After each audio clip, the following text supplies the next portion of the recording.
ఈ వారం సింహరాశి వారి ఫలితాలను చూసినట్లయితే గురువు దశమంలో ఉన్నాడు, శని ద్వితీయంలో ఉన్నాడు, రాహు చతుర్థంలో ఉన్నాడు, కేతువు దశమంలో ఉన్నాడు. ఈ గ్రహస్థితిని పరిశీలించి చూసినట్లయితే న్యాయస్థానపు తీర్పు అనుకూలంగా ఉండదు. భాగస్వాములతో విరోధం వచ్చే అవకాశం ఉంది.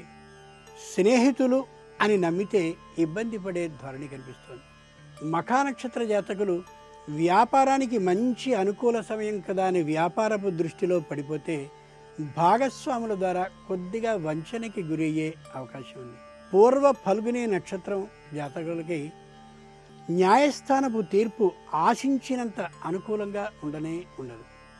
ఉత్తర ఫల్గుని నక్షత్ర జాతకులు సంతోషాన్ని పొందినప్పటికీ కూడా స్నేహితుల ద్వారా వంచనకి గురయ్యే అవకాశం ఉంది.